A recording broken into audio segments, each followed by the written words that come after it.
Implement کون کرائے گا اطہر صاحب سپریم کورٹ کے فیصلے پر؟ دیکھیں امپلیمنٹ آپ کو پتا ہے کہ جب سپریم کورٹ کا حکم ہو تو امپلیمنٹ تو ہونا پڑے گا. یہ نہیں ہو سکتا کہ امپلیمنٹیشن نہ ہو. یا تو آپ آئین اور قانون کے مطابق ریاست چلائیں گے یا پھر آپ ملک کو ایک بنانا ریپبلک بنا دیں گے. لیکن اس وقت المیہ یہ ہے کہ امپلیمنٹیشن جو لوگ کرواتے ہیں جن کا آئین کے اندر یہ مینڈیٹ ہے، آئین میں صرف حکومت کو یہ مینڈیٹ نہیں ہوتا کہ آپ سرکاری طیارہ پکڑیں اور تاج پوشی کے لیے لندن چلے جائیں، آپ طیارہ پکڑیں یا وفد پکڑیں کسی کانفرنس میں شرکت کے لیے چلے جائیں یا پروٹوکول لیں. صرف یہ نہیں ہوتا، یہ جو آپ اپنی پاورز ایکسرسائز کرتے ہیں نا جس آئین کے تحت، اسی آئین کے اندر آپ کی یہ ذمہ داری بھی ہوتی ہے کہ عدلیہ کی طرف سے جو حکم آتا ہے اس کو امپلیمنٹ کیا جاتا ہے، ایگزیکٹو اس کو امپلیمنٹ کرتی ہے. لیکن انفارچونیٹلی بدقسمتی سے صدف اس وقت حالت یہ ہے کہ وزراء ٹی وی پہ بیٹھ کے چیف جسٹس صاحب کو کھلے عام یہ کہہ رہے ہیں کہ جی ہم ایگزیکٹو آرڈر واپس لے لیں گے، اور ان کی بحالی جو جس طریقے سے ہوئی تھی ماضی میں جو ایگزیکٹو آرڈر آیا تھا وہ اگر ہم واپس لے لیں گے تو خدا نہ خواستہ چیف جسٹس صاحب کو تو ان کی تو نوکری ختم ہو جائے گی. کیا آج تک کسی مارشاء اللہ میں بھی آپ نے کسی حکومتی فگر کا ایسا بیان سنا ہے جو یہ کہے کہ ہم ملک کے چیف جسٹس کو خدا نہ خواستہ برخاست کر دیں گے؟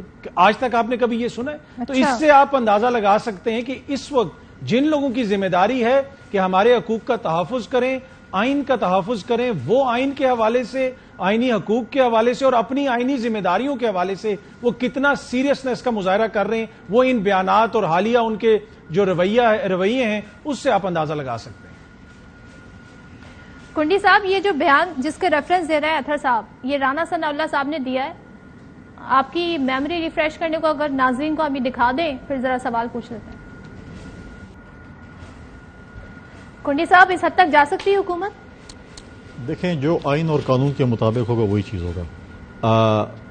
اطہر صاحب نے بہت اچھا تجزیہ کیا اور میں سمجھتا کہ ایک اور تجزیہ بھی ان کو کرنا چاہیے تھا جو کہ نہیں کر سکے. اور لوگوں کی میموری فریش کرنے کے لیے آج آپ کو وہ کلپ بھی چلانا چاہیے تھا کہ جب ڈی چوک میں دھرنا تھا تو اس وقت چائنا کے صدر کا وزٹ پاکستان کا تھا، بہت امپورٹنٹ وزٹ تھا.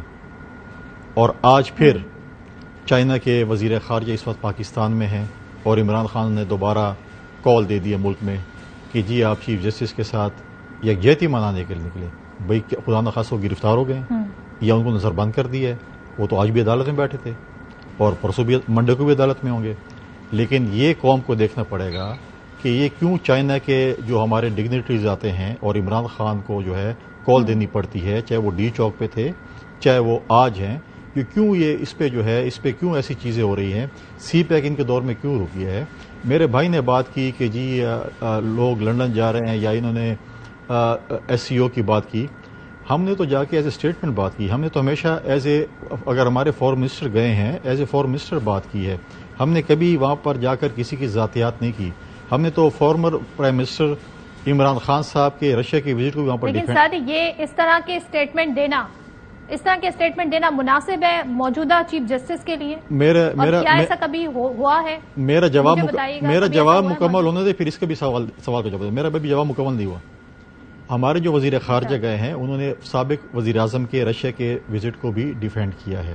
یہ بات نہیں ہے کہ انہوں نے ڈیفینڈ نہیں کیا. ہمارے کبھی بھی ڈگنیٹری ہمارے وزیر خارجہ وزیر اعظم نے کبھی بھی پرائے جہاز میں بیٹھ کر ان کے خلاف باتیں نہیں کی اور ان کو ایئرپورٹ پہ واپس اتارا نہیں گیا. تو یہ چیزیں جو ہیں، اور جس طریقے سے سابق وزیر اعظم نے دوسرے ملکوں میں جا کے جس قسم کے بیانات دیے تھے وہ بھی آپ کی آرکائیوز میں ہوں گے، تو کسی نے اگر آپ ہمیں دکھا دیں تو اچھی بات ہوگی. لیکن جہاں تک بات ہے، دیکھیں سپریم کورٹ کا، ہائی کورٹ کا، عدالتوں کا کام ہے عدل اور انصاف دینا. سیاستدانوں کا کام ہے سیاست کرنا، اور اسٹیبلشمنٹ یا فوج کا کام ہے کہ وہ سرحدوں کی حفاظت کریں. اور آپ کا میڈیا کام ہے کہ ہم پہ پازیٹیو تنقید کریں، ہم پہ سخت سوالات بھی کریں اور اچھے سوالات بھی کریں. ہم جواب دینے کے لیے تیار ہیں. لیکن اگر ہر کوئی اپنے جوڈیشن میں کام کرے گا، اور یہ کہے گا کہ پنجاب کے وزیر اعلیٰ کو بنانے کے لیے کبھی پارٹی کا لیڈر ووٹ کاسٹ کروائے گا اور کبھی جو ہے پارلیمان لیڈر ووٹ کاسٹ کروائے گا، تو پھر سوال تو ڈیفینیٹلی اٹھتے ہیں. جب 60 دن میں الیکشن نہیں ہوں گے قومی اسمبلی کے ضمنی، تو سوال تو ڈیفینیٹلی اٹھیں گے. جب بی آر ٹی پہ اسٹے دی جائے گی اور یہاں پر جو ہے انصاف نہیں ہوگا اور ہم کہیں کہ جی کرپشن ہوئی ہے اس کے حساب، تو سوال تو ڈیفینیٹلی اٹھے گا. اگر سابق ڈپٹی اسپیکر قومی اسمبلی سوری صاحب کے 55 سے 60 ہزار ووٹ جو کہ ہیومن ایرر کی وجہ سے کاسٹ کیے گئے تھے، تمام عدالتوں نے ان کو کہا کہ یہ ہیومن ایرر ہے اور اس پہ سٹے دی جائے گی سپریم کورٹ میں، تو سوال تو اٹھیں گے، ہم سوال نہیں کریں گے، آجزانہ سوالات بھی نہیں کریں گے. سوال اٹھیں گے، جواب کون دے گا؟ جواب جسے آپ مجھ سے سوال کریں میں جواب دے رہا ہوں نا. جب کاظمی صاحب سوال کریں تو یہ جواب دیں گے. تو ہم بھی سوال کر رہے ہیں کہ جی سپریم کورٹ میں سابق ڈپٹی اسپیکر قومی اسمبلی کے ہیومن ایرر ووٹ جو کہ grains book of world record میں لکھا جائے گا کہ کوئٹہ کی عوام نے 55 سے 60 ہزار ووٹ ایسا ڈالا کہ جو کہ انسانی غلطی تھی، اس کا جواب نہیں آ سکا. بی آر ٹی پہ اگر سٹے ہوگی، بی آر ٹی پہ جو غبن ہوا ہے اس پہ اگر انکوائری نہیں ہوگی، اس کی تفتیش نہیں ہوگی تو سوال تو ڈیفینیٹلی ہوگا. پوائنٹ اسکورنگ ہوتی رہے گی، بدلے پورے ہوتے رہیں گے، انتخابات آئین کے مطابق ہوں گے. سوال یہ بھی ہے